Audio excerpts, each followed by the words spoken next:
And I'm just saying, if your neck has its own zip code, maybe don't act surprised when your titer results come with wind resistance. Coming from the bird who typed maybe anti-FYA because he felt a weird energy in the room. You don't run blood tests, Plaxton. You run seances. And yet I've never seen someone intimidate a panel cell into reacting. You leaned over a gel card last week and it agglutinated out of pure evolutionary fear. You once mistyped a blood group because your beak hit 3 keys. We had to call IT twice. They now refer to your station as Zone 6. Do not touch. You bent down to read a DAT last Tuesday and cleared out the shelf behind you. The gel cards now have trauma. We don't incubate them, we debrief them. And yet they still fear me less than your antibody interpretations. 2+ at 37 degrees Celsius? Could be anti-M. Or Mercury in retrograde. So laughable. Okay, but you once wrote, agglutination disappointed on a patient file. Is that a reaction or a Yelp review, Talix? At least I don't label my panels like they're mixtapes. Last week I found one titled Mystery RH Antigen, The Reckoning. Critically acclaimed. Charted in 3 labs. All right, that's enough. Plaxton, stop pecking the mic like it's got anti-D on it. Talix, retract your neck before we violate building codes. She's just jealous. I got promoted to Plasma Envoy, and she still has to request an extension cord for her spine. He once tried to phenotype saline because he said it was acting weird. You two are 1 antibody panel away from a court-mandated group titer. Now can we actually talk about irregular antibodies before someone starts insulting cross-match techniques? Experts, that B is flickering like a weak positive on a bad panel. Fix it before I cross-match you with unemployment. Smile, Habib, you're on camera. Try not to agglutinate.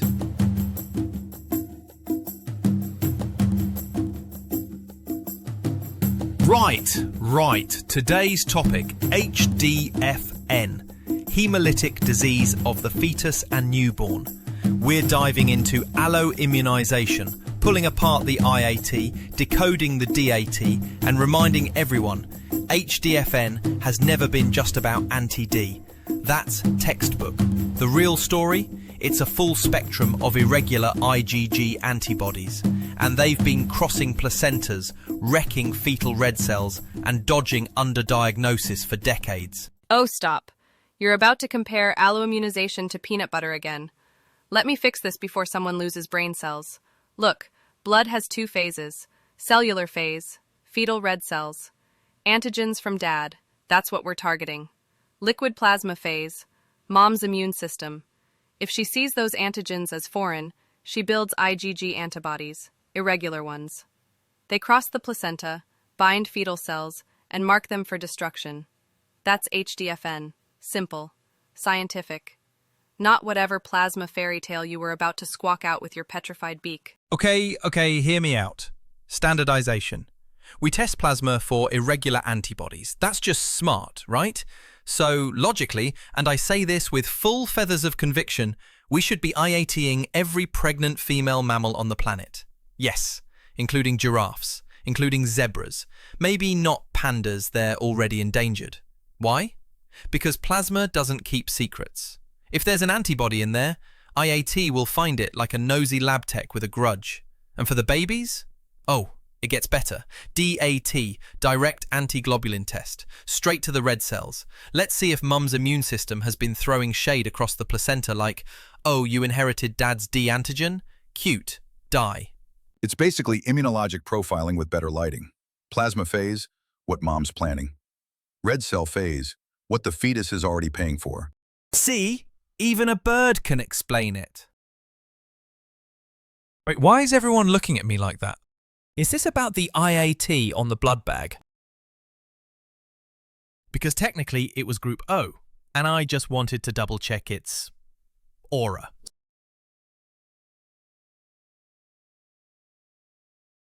Look, it was late. The HG bottle was making eye contact. I panicked, okay? The cross-match fridge light flickered. I thought it was a sign. You weren't there. You don't know what I saw. Did I hear someone butcher the IAT again? Or is that just Dr. Plaxton trying to explain immunology with bird metaphors? Zippo! Just in time. We were about to. No, don't! Even a bird can explain it? Cool. Now explain why you ordered an IAT on a blood bag last week. Because my beak has a PhD in eloquence. Your beak once typed anti-Leah as anti-bleh and autocorrected it to vibes detected. Now listen up, Dr. Beak and Dr. Neck. The IAT kit doesn't run on vibes. It's a standardized system, not an open mic night at the zoo. We use lab-engineered red cells, professionally prepped with known antigen profiles. At least they show up, follow protocol, and give reproducible results. Unlike some people in this room. I show up. So basically, we IAT the plasma and DAT the drama. Exactly. One checks if antibodies are present. The other checks if they've already started a demolition job on the fetal red cells. I thought it looked suspicious. I swear the label winked at me. You cross-matched a blood unit with existential dread. Next time, just read it a bedtime story. Oh, look, he's having a clinical moment. All right, antibody assassins, enough neck jousting and beak flexing. Let's get back to what actually matters. We're talking alloimmunization, and that means IAT testing. The indirect antiglobulin test isn't some magical plasma horoscope. It's an actual standardized method to check if someone's plasma is packing irregular antibodies that might destroy someone else's red cells. Also known as the Coombs test. We're using reagent red cells dressed in every antigen from Kel to Kid. Mix them with patient plasma, warm them to 37 degrees Celsius, incubate, and wait. We run that mix through gel columns preloaded with anti-human globulin. Think of it as running sand through a sieve to trap impurities. If immune complexes form, they get stuck, and we have agglutination. If not, they drop through like nothing happened. Here's the science. Fetal red cells got the D antigen from dad. Mama's Rh negative. Her plasma sees D and flips out, builds anti-D. So what do? We take her plasma, throw it on lab-engineered cells with D antigens, run it through a gel with anti-human globulin. If those cells get stuck, boom, positive IAT. She's making antibodies. Claxton, Talix, as thrilling as it is to watch a neck and a beak throw antibodies at each other like it's a staff room meltdown, let's not forget, anti-D isn't the only antibody with a license to kill. We've got a full cast. Kel, Duffy, Kid, MNS, Lutheran, Diego. Ever heard of anti-C, anti-E, anti-Kel? They don't headline textbooks, but they'll wreck a fetus faster than Plaxton can misinterpret a panel card. This is why we run extended antibody panels. Because plasma doesn't care how long your neck is, Talix. If the fetus inherited something foreign from dad, it's getting flagged and fragged. And Plaxton, maybe if your beak wasn't shaped like a pipette tip, you'd have caught that nuance back in episode 1. All right. Enough neck extensions and beak dramatics. I'm about to inject some clarity into this chaos. These antibodies are Y-shaped gamma globulin, small in shape, and cross the placenta, opsonize the baby's red cells, and kick off a hemolytic war. Dr. Talix, congratulations. Your neck might spot the moon, but apparently it can't see beyond RhD. Dr. Plaxton, please stop calling everything below 2+ inconclusive spiritual energy. This is immunohematology, not bird yoga. All right, let's talk about the direct antiglobulin test, the DAT, also known as the Is Your Baby's Red Cells Under Attack test. We're not testing mom's plasma here. That's IAT's department. DAT checks the baby's red cells directly to see if IgG antibodies are already glued on them, like right now. Inside the neonate, We grab the red cells in utero or post-delivery, wash off excess impurities, then run them through AHG. If those Y-shaped attackers are stuck to the baby cells, boom, agglutination. Oh, we're doing takeaways now, so buckle up, because I'm clearing the studio. Talix, with that telescopic giraffe neck, you saw the anti-D antibody before it even formed. Yet somehow you still missed the point. Maybe spend less time craning and more time understanding the RH system. Leo, your majesty, the only thing heavier than your crown is your obsession with protocols. You're the only lion I know who could bore a Kel antigen into submission.